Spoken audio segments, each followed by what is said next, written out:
ಪ್ರತಿ ಬಾರಿಯೂ ಬಜೆಟ್ ಅಂತ ಬಂದಾಗ ಎಕ್ಸ್ಪೆಕ್ಟೇಷನ್ಸ್ ತುಂಬಾ ಇರುತ್ತೆ. ಬಟ್ ಬಜೆಟ್ ಆದ ನಂತರನೇ ನಮ್ಗೆ ಸ್ವಲ್ಪ ಡಿಸಪಾಯಿಂಟ್ಮೆಂಟ್ ತುಂಬಾ ಆಗುತ್ತೆ. ಏನಂದ್ರೆ ಇವಾಗ ಇಂಡಸ್ಟ್ರೀಸ್ ಆಗ್ಬೋದು, ವುಮೆನ್ ಆಗ್ಬೋದು, ನಮ್ಗೆ ತುಂಬಾ ಎಕ್ಸ್ಪೆಕ್ಟೇಷನ್ಸ್ ಇರುತ್ತೆ. ಬಟ್ ಲಾಸ್ಟ್ ಟೈಮ್ ಅಷ್ಟೇ ಮೋಸ್ಟ್ ಆಫ್ ಇದು ಬಜೆಟ್ ಅಲ್ಲಿ ಅವ್ರಿಗೆ ಅನುಕೂಲ ಮಾಡೋರು ಅಂದ್ರೆ ಜಾಸ್ತಿ ಅಂಗನವಾಡಿಗೆ ಮಾಡಿದ್ದಾರೆ, ಅಂದ್ರೆ ವುಮೆನ್ ಅಂತ ಬಂದಾಗ. ಮತ್ತೆ ಕೆಲವು ರೂರಲ್ಗೂ ಮಾಡಿದ್ದಾರೆ, ಒಳ್ಳೇದು. ಈ ಸತಿ ಆ ನಿಟ್ಟಿನಲ್ಲಿ ನೋಡೋ ಹಾಗಿದ್ರೆ ನಮ್ಮ ಎಕ್ಸ್ಪೆಕ್ಟೇಷನ್ಸ್ ಏನು, ಅಟ್ಲೀಸ್ಟ್ ವುಮೆನ್ ಎಂಟರ್ಪ್ರಿನರ್ಸ್ಗೆ ಏನಾದ್ರೂ ಅನುಕೂಲ ಮಾಡ್ತಾರೆ ಅನ್ನೋ ಒಂದು ಉದ್ದೇಶ ಇಟ್ಕೊಂಡು ಬಂದಿದೀವಿ ಇವತ್ತು. ಅದೇ ತರ ವುಮೆನ್ ಅಂತ ಬಂದಾಗ not only women, in general ಎಲ್ಲಾ ಇಂಡಸ್ಟ್ರೀಸ್ ತುಂಬಾ ಈಗ ಪ್ರಾಬ್ಲಮ್ಸ್ ಅಲ್ಲಿ ಇದೆ. ಎಷ್ಟೋ ಇಂಡಸ್ಟ್ರೀಸ್ MSMEಗಳು ಮುಚ್ಚೋಗ್ತಾ ಇದೆ. ಸೊ MSMEಗಳಿಗೆ ಏನಾದ್ರೂ ಈ ಸತಿ ಅನುಕೂಲ ಮಾಡ್ಕೊಡ್ತಾರೆ ಅಂತ ಒಂದು ದೊಡ್ಡ ಎಕ್ಸ್ಪೆಕ್ಟೇಷನ್ಸ್ ಇಟ್ಕೊಂಡಿದೀವಿ. ಸೊ ಅದು ಬಜೆಟ್ ನಂತರ ಅವರು ಏನ್ ಮಾಡ್ತಾರೆ ಅಂತ ಅಬ್ಸರ್ವ್ ಮಾಡಿ ಅದ್ರ ಬಗ್ಗೆ ನಾವು ಮಾತಾಡ್ಬಹುದು. ಹೋದ್ ವರ್ಷ ನೋಡೋ ಹಾಗಿದ್ರೆ ಎಷ್ಟೋ ಜನ MSMEಗಳು ಮುಚ್ಚೋಗ್ತಾ ಐತೆ, ಯಾಕೆಂದ್ರೆ ಇವಾಗ ಎಕ್ಸ್ಪೋರ್ಟ್ ಇಂಡಸ್ಟ್ರಿ ಸ್ವಲ್ಪ ಎಫೆಕ್ಟ್ ಆಗಿದೆ. ಸೊ ಅದ್ರ ಬಗ್ಗೆ ಆಲೋಚನೆ ಮಾಡೋ ಹಾಗಿದ್ರೆ ಎಕ್ಸ್ಪೋರ್ಟ್ ಬಗ್ಗೆ ತುಂಬಾನೇ ನಾವು ಸ್ವಲ್ಪ ಎಕ್ಸ್ಪೆಕ್ಟೇಷನ್ಸ್ ಇಟ್ಕೊಂಡಿದ್ದೀವಿ, ಎಕ್ಸ್ಪೋರ್ಟ್ ಮಾರ್ಕೆಟ್. ಸೊ ಅದ್ರ ಬಗ್ಗೆ ನೋಡ್ಬೇಕು, ಏನ್ ನಿರ್ಧಾರ ತಗೊಂತಾರೋ, ಏನ್ ಅನೌನ್ಸ್ ಮಾಡ್ತಾರೋ ನೋಡ್ಕೊಂಡು.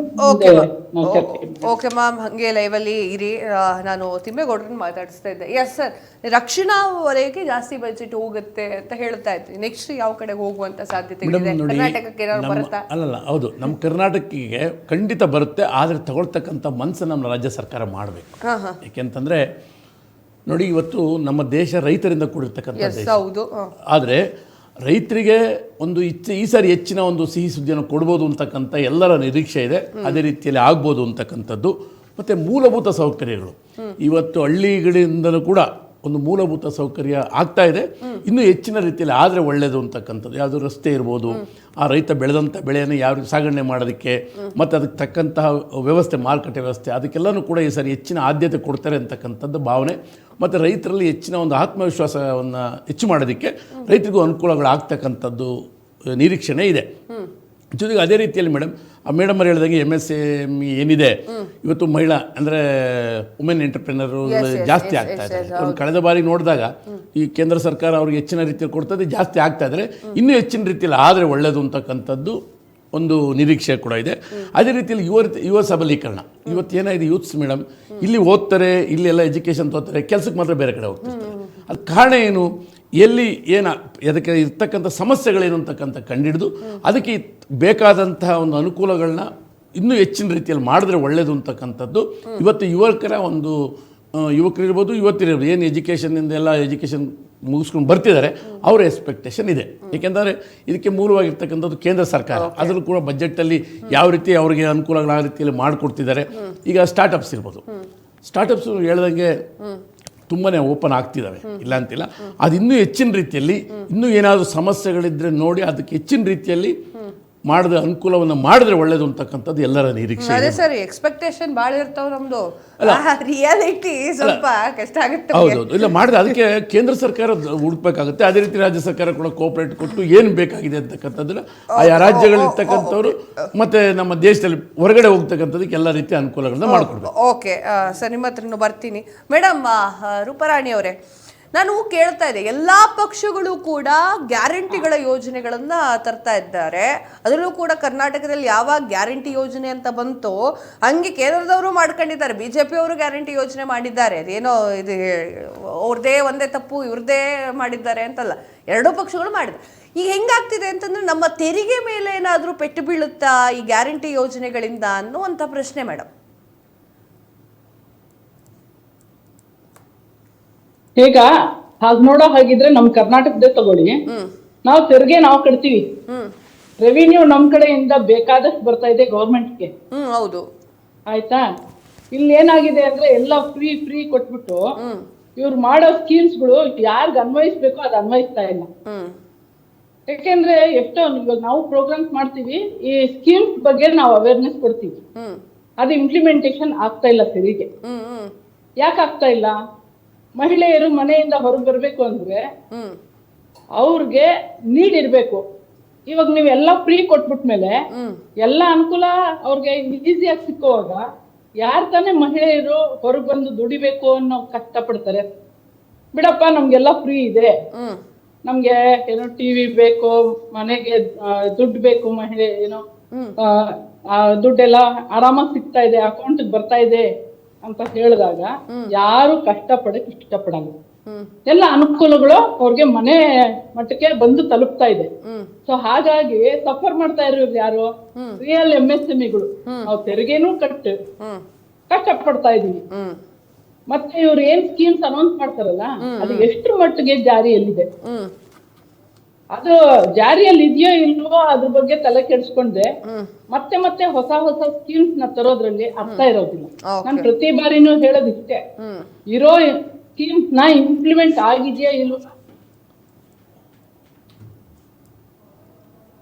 ಓಕೆ ಮೇಡಮ್, ನಿಮ್ಮ ಧ್ವನಿ ಸರಿಯಾಗಿ ಕೇಳಿಸ್ತಾ ಇಲ್ಲ ನನಗೆ.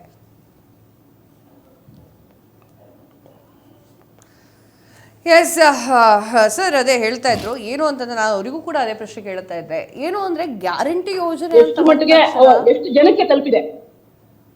ಎಸ್, ಗ್ಯಾರಂಟಿ ಯೋಜನೆ ಅಂತ ಅಂದ ತಕ್ಷಣ ಯಾವ ರೀತಿ ಅಂತಂದ್ರೆ, ಕಾಂಗ್ರೆಸ್ ಅವರು ಕರ್ನಾಟಕದಲ್ಲಿ ಮಾಡಿದ್ರು ಅಂತ BJP ಬೇರೆ ಎಲೆಕ್ಷನ್ ನಲ್ಲಿ ಮಾಡಿದೆ. ಬಿಹಾರದಲ್ಲಿ 10,000 ಸೊಸೆಯಂದಿರಿಗೆ ಬೇರೆ, ಮತ್ತೆ ಎರಡನೇ ಸೊಸೆ ಇದ್ರು ಅವ್ರಿಗೂ ಬಂದಂಗೆ ಆಯ್ತಲ್ಲ. ಸೊ ಈ ರೀತಿಯಾಗಿ ಸಾಕಷ್ಟು ದುಡ್ಡುಗಳನ್ನ ಚುನಾವಣೆಯಲ್ಲಿ ಕೊಟ್ಟಿದೆ.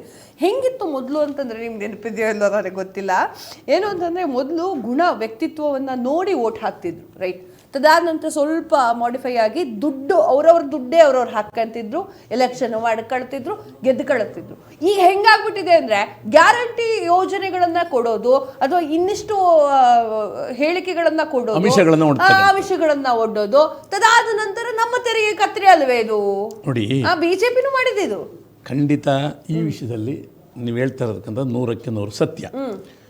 ನೋಡಿ, ಜನರ ತೆರಿಗೆ ದುಡ್ಡನ್ನ ನಮ್ಮ ಚುನಾವಣೆಯಲ್ಲಿ ನಾವು ಗೆಲ್ಲೋದಕ್ಕೋಸ್ಕರ ಮಾಡ್ತಕ್ಕಂಥದ್ದು ಯೋಚನೆ ಮಾಡಬೇಕು. ಯಾಕೆಂತಂದರೆ, ಇವತ್ತು ಉದಾಹರಣೆಗೆ ಕರ್ನಾಟಕದ್ದೇ ತಗೊಂಡ್ರು ಕೂಡ ನಾವು ಗ್ಯಾರಂಟಿ ಜನಗಳಿಗೆ ಅನುಕೂಲ ಆಗೋ ರೀತಿಯಲ್ಲಿ ಕೊಟ್ಟರೆ ಅದಕ್ಕೆ ಯಾವುದೇ ರೀತಿಯಾದ ವಿರೋಧ ಇಲ್ಲ. ಅಲ್ಲ, ಉದಾಹರಣೆಗೆ ಎಲ್ಲ ಯಾರೇ ಇರ್ಬೋದು, ಯಾವುದೇ ಸರ್ಕಾರ ಇರ್ಬೋದು, ಯಾವುದೇ ರಾಜ್ಯದಲ್ಲಿ ಇರ್ಬೋದು, ಯಾವುದೇ ದೇಶದಲ್ಲಿ ಕೂಡ ಅದು ಜನಗಳಿಗೆ ಮೇಡಮ್ ಗ್ಯಾರಂಟಿ ಯೋಜನೆಗಳು ಯಾವ ರೀತಿ ಇರಬೇಕಂತಂದ್ರೆ, ಶಾಶ್ವತವಾದಂತಹ ಗ್ಯಾರಂಟಿಗಳು ಇರಬೇಕು. ಶಾಶ್ವತ ಅಂದ್ರೆ ಯಾವ ರೀತಿ? ಜನಗಳಿಗೆ ಅನುಕೂಲ ಆಗೋ ರೀತಿಯಲ್ಲಿ. ಉದಾಹರಣೆಗೆ ನಾನು ತಪ್ಪು ತಿಳ್ಕೊಳ್ಳೋಣ ಒಂದು ಹೇಳ್ತೀನಿ. ನಮ್ಮ JDS ಪಕ್ಷದಿಂದ 2023ನೇ ಚುನಾವಣೆಯಲ್ಲಿ ಪ್ರಣಾಳಿಕೆಯನ್ನು ಬಿಟ್ವಿ, ಪಂಚರತ್ನ ಯೋಜನೆ. ಅದು ನೋಡಿ, ಪಂಚರತ್ನ ಯೋಜನೆಗಳು ಯಾವ ರೀತಿ ಇತ್ತಂತಂದ್ರೆ ಮೇಡಮ್, ಪ್ರತಿಯೊಂದು ಗ್ರಾಮ ಪಂಚಾಯತಿ ಮಟ್ಟದಲ್ಲಿ ಆರೋಗ್ಯ ಕೇಂದ್ರ, ಮತ್ತು ಶಾಶ್ವತವಾದಂಥ ಫ್ರೀ ಎಜುಕೇಷನ್ನು, ಮತ್ತು ಅದೇ ರೀತಿಯಲ್ಲಿ ರೈತರು ಬೆಳೆದಂತಹ ಬೆಳೆಗಳಿಗೆ ತಾಲೂಕು ಮಟ್ಟದಲ್ಲಿ ಕೋಲ್ಡ್ ಸ್ಟೋರೇಜು, ಅವ್ರಿಗೆ ಯಾವ ರೀತಿ ಅನುಕೂಲಗಳು ಬೇಕು, ಮತ್ತು ಆಯಾ ಡಿಸ್ಟಿಕ್ನಲ್ಲಿ ಕೆಲಸಕ್ಕೆ ಅನುಕೂಲ ಇರ್ಬೋದು, ಇನ್ನೊಂದು ಎಲ್ಲ ರೀತಿಯ ಅನುಕೂಲನ ಆ ಡಿಸ್ಟಿಕ್ ಲೆವೆಲ್ ಮಾಡ್ಕೊಂಡು ಅವ್ರು ಹೊರಗಡೆ ವಲಸೆ ಹೋಗ್ತಕ್ಕಂಥದ್ದು ಇರೋದಿಲ್ಲ. ಮತ್ತು ಅವ್ರಿಗೂ ಕೂಡ ಅನುಕೂಲ ಆಗುತ್ತೆ. ಮತ್ತು ಮಹಿಳೆಯರು ಬೆಳೆದಂಥದ್ದು, ಮನೆಯಲ್ಲಿ ಮಾಡಿದಂಥ ಐಟಮ್ ಇರ್ಬೋದು, ಇಲ್ಲ ಬೆಳೆದಂಥ ಬೆಳೆ ಅವ್ರು ಮಾಡ್ತಕ್ಕಂಥದ್ದು ಇರ್ಬೋದು, ಇಲ್ಲ ಮಹಿಳೆಯರು ಸ್ವಸಹಾಯ ಸಂಘಗಳ ಮುಖಾಂತರ ಅವ್ರು ಮಾಡ್ತಕ್ಕಂಥ ಒಂದು ಯಾವುದೇ ಒಂದು ಪ್ರಾಡಕ್ಟ್ ಇರ್ಬೋದು, ಅದಕ್ಕೆ ಅನುಕೂಲ ಆಗೋ ರೀತಿಯಲ್ಲಿ ಮಾಡಬೇಕು ಅಂತಕ್ಕಂಥದ್ದು ನಮ್ಮ ಪಂಚರತ್ನ ಯೋಜನೆಯಲ್ಲಿ ಇತ್ತು. ಆದರೆ ನೋಡಿ ಏನಾಯಿತು, ಕಾಂಗ್ರೆಸ್ನವರು ಈ ರೀತಿಯಾದ ಗ್ಯಾರಂಟಿಗಳಿದೆಯಲ್ಲ, ಇದು ಎಲ್ಲೋ ಒಂದು ಕಡೆ ಯಾವ ಮೇಡಮ್ ಹೇಳ್ದಂಗೆ ಜನತೆ ತೆರಿಗೆ ದುಡ್ಡು, ಆದರೆ ಅದು ಎಲ್ಲೋ ಒಂದು ರೀತಿ ಶಾಶ್ವತ ಉಳ್ಕೊಳ್ಳಲ್ಲ.